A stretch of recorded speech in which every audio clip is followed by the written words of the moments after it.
Hello there, this is Ra with another Kerbal Space Program video. So, apart from last week's video, which was a little bit more geared to a specific newer person to Kerbal Space Program, I consider the majority of my videos to be higher level techniques, tips, and tricks, so we're going to get back to that. So this video we're going to focus on SSTOs, surprise, surprise, but not just any aspect of SSTOs. I'm going to talk about fuel load and flight planning. So, ever since we got the tweakable system that we can decide how much we put in and take out, it's been very empowering. You can take out oxidizer, leave in fuel, do what you need to do, have a single tank with everything and not take any extra mass with you. This video is going to be about how to balance that out. So I'm going to design the most basic of basic SSTOs. It's going to be an air hogging SSTO because that way it's really easy to both fly and design. What I like about air hogging SSTOs is they put you in your orbital altitude without having to use any rocket fuel. The non-air hogging SSTOs, you have to fire the rocket in the atmosphere. So by the time you get up to your orbital altitude, you've burned both oxidizer and liquid fuel, and that makes the mathematical calculations I want to show you guys today a little bit more difficult. Not impossible, but more difficult. I've crunched these numbers and done this kind of flight planning, for example, like for the Gunstar, the one I took to the moon. That was optimized using this method. So, let's continue our design process. I know this isn't necessary, but I like it. Put in a couple of control wheels behind the intakes. You can get them to, staple onto the same cubic octag where the intake is, but for some reason it never works under symmetry. If you do them one at a time, it works perfectly fine. Right. Now, I noticed, I don't know if you guys noticed, but I did empty out all the fuel. I'll explain why. Let's put on the tail fins and the canards. Okay. And of course the front landing gear. Gotta have them wheels. I like to angle them, spin them forward. I noticed that just stops the plane from diving nose first and doing a stoppie when I'm flying in fast and hitting the brakes. Alright, so let's put some wings on here provisionally. Control surfaces. Another thing I like to do is I like to put the wheels on the wings. If you take off the angle snap, they always angle straight forward. And since I'm going to give this thing a little bit of dihedral, I'm going to twist them in a little bit. There it is. Okay, great. Of course, I want to put in the rocket before I balance this.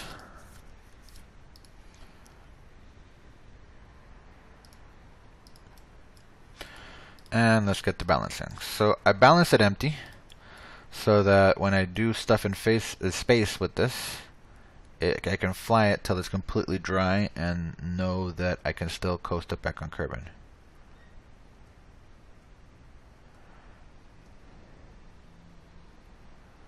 Right, just behind. Perfect. So a little dihedral for stability and balanced at 0 fuel. Now if I fill it up, the mass is going to go forward. It's going to be even more balanced, as you can see there. There we go. Last thing I want to do is, of course, put on a thermovoltaic in case I want to stay in orbit for a while. I don't want to run out of power. I can just hit W twice to put that into the fuselage. Okay, great. So we have the most basic of basicest SSTOs you could ever make, air hogging with a couple of little bells and whistles, but nothing major. Action grouping. Okay, so action group number 1 is going to be our jet. Action group number 2 is going to be our rockets. And anybody who's watched some of my other videos knows I love to mess around with my intakes. So the way I do it is I make 2 intake groups, usually 3 and 4. And what I do is I make all the intakes go on and off with 3, and all the intakes except the front go on and off with 4. The reason why I do it this way is so that while I'm on the runway I hit 4, shut down these 6, take off, fly up to over 15 kilometers, hit 4 again to turn these back on, fly with all 8 intakes pumping till I get into the upper atmosphere, or where I'm going to start my coasting into space, and then I'd hit 3 to turn everything off. You can also use 3 to choke the engine out and do the cruise NAK trick of air depriving it and then turning in the intakes to get instant thrust. But we're not going to do that in this video. Anyway, I'm not very original with my names, so we're just going to call this basic SSTO. And we are ready to put this thing into space. Now I'm flying it up there full of both fuel and oxidizer, just to get a baseline on how much liquid fuel on my particular flight path this thing takes to get up there. So, lights on, SAS on, stage the fire on engine, 3 to shut down the rockets, 4 to shut down the intakes I don't need, throttle up, let's see the air drop, good, okay. This thing is ridiculously overpowered, of course. So, at above 50, it should already be able to put itself in the air, great, gear up. So, we're going to need a set flight plan. So what I'm going to do is I'm going to go 60 and time accelerate and go up to 14. At 14 I'll flatten out to 20. I'll stay at 20 till I hit 20 kilometers and then I'll just play with it in the map view. Okay, so it's going higher than 60. There we go.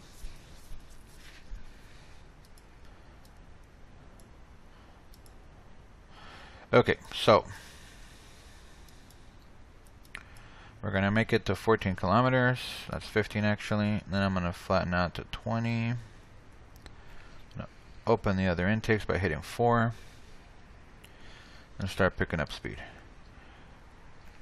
I like to do this in the map view when it's a touchy one like this.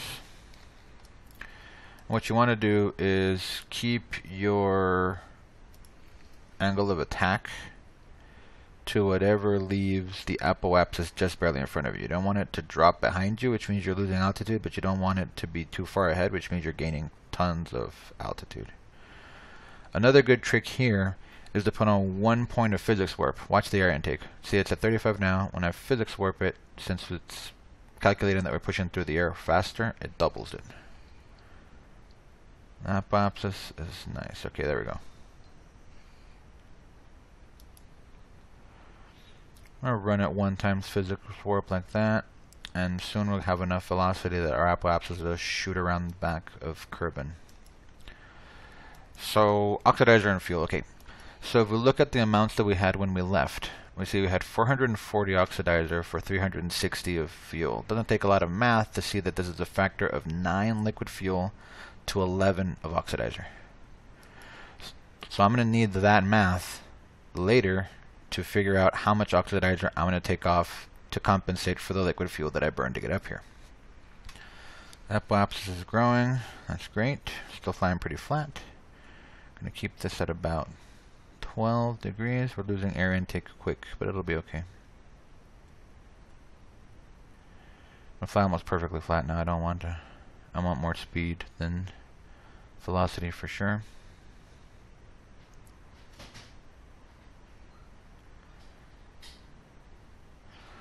Okay, it's coming along nicely. Still hasn't shut down on us.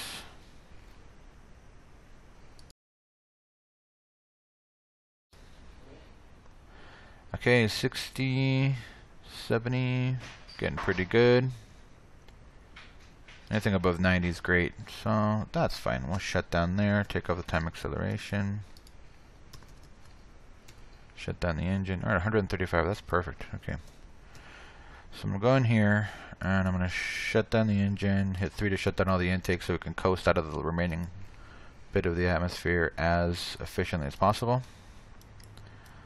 I'm going to point it almost flat, and do some time acceleration.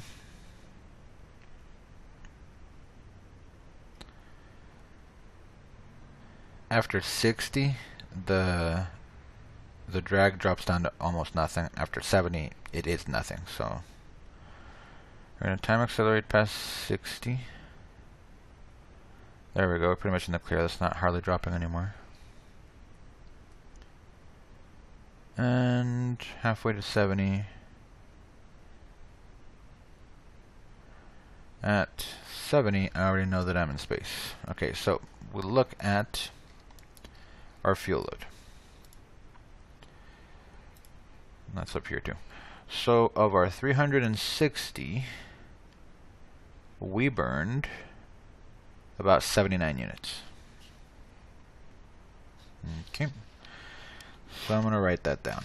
79 units burnt to get us into space.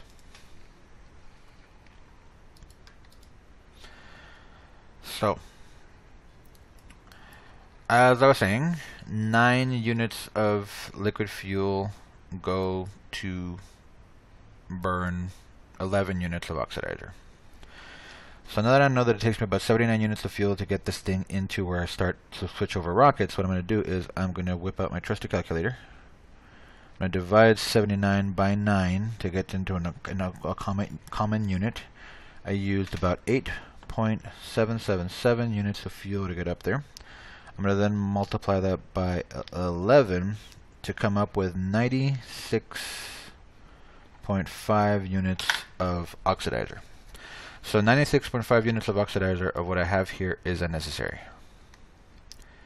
Now the problem is our tweakable system is fairly heavy-handed. If as you start dragging it down, you see it only goes in blocks of 44. So I can do 2 blocks of 44 and take out 88 and have about 8 extra units of oxidizer, but enough oxidizer to burn all the liquid fuel. So this would give me max efficiency for if I was going to do rockets. Or I could take out 3 blocks, which is 88 plus 44. It's 132 units of oxidizer less, which means that I'm going to have about 20-some units of liquid fuel left over. I would do that, for example, if this is going to be a plane that I want to make sure I land back on the runway and I want to have extra liquid fuel to run in the atmosphere when I get back. Let's do the rocket loadout and try this one more time. Now the good thing about taking this out now and doing the same flight profile again is I won't quite use as much liquid fuel because the plane's lighter. But let's do that. This is going to be our maximum efficiency one, which is going to have the most liquid fuel and oxidizer combination left over after we get in space. So this is what I would do, for example, if I was trying to take this thing to min-miss or something like that. Stage, shut down the rockets, shut down the additional intakes. There we go.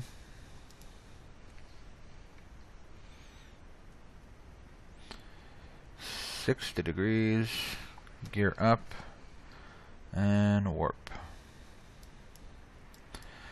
I love the fact that air hogging makes SSTOs this easy. I mean, I remember when I first started SSTOs and I was watching videos of people making SSTOs and people saying it was one of the hardest things to do in Kerbal space programming. Watching YouTube videos of dudes design, take an hour and a half to design an SSTO and then have to fly it into space 15 times before they actually got in orbit. With air hogging, takes what, 50 seconds to make the plane and flew into space the first time. So, I'm going to open those. Aim down at about 15. Switch to our map view. 1 point of physics warp, just to up our intaking. And up we go. Picking up speed and altitude like crazy.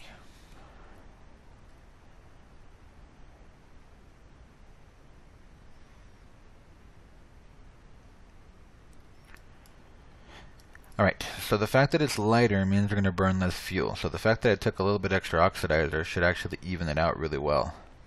Now I know that on a plane this simple, anybody could have just eyeballed it and said, yeah, I'll take out 2 units. But for example, if you have something with like 5 or 6 different tanks, and you have no idea how much fuel you're really going to burn over there, or especially if it's one of those that is a non-air hogging, so that you have to burn rockets within the atmosphere, well, what you do is you just, the math isn't much more complicated. All you need to do in that case is take your leftover oxidizer and divide it by 11 and multiply it by 9, and that's how much extra fuel you need to have or whatnot to do that. Now let's keep going here. Alright, so we're high and fast, which is great, and we're going to let it slip away out of the atmosphere. I wanted it to go over 100 again. Since we have extra oxidizer, I'm gonna let it coast for longer to save fuel. Shut down the engine. 3 to shut down all the intakes. Are they shut down? Yes, they are. Let's coast away.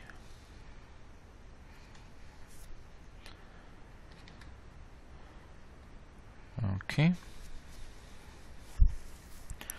For accuracy's sake, I'm gonna actually circularize my orbit this time and then crunch the numbers on if I have extra fuel or extra oxidizer. I'll probably have very close to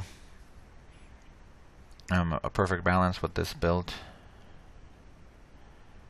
Okay, we're already close to 70 and our apoapsis is still at over 100, so I'm pretty sure we're golden on this one. I'm gonna go to 70. There we go. Cue the spacey music. I'm gonna make my maneuver node. Circularize this here orbit.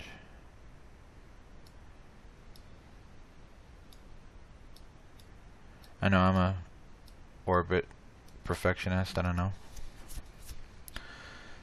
34-second burn, and you know that how? All you've heard is jet engines, you've never even run the rockets.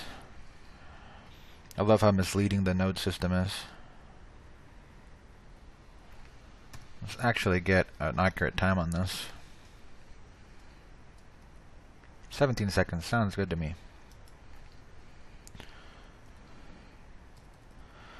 17 seconds means what? 8.5 before and 8.5 after? Okay, can do that.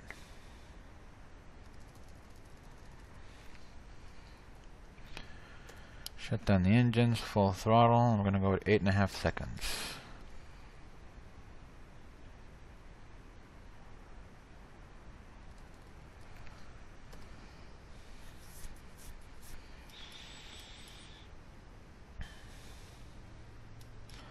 That camera shift really does not help me out at all. Okay, here we go.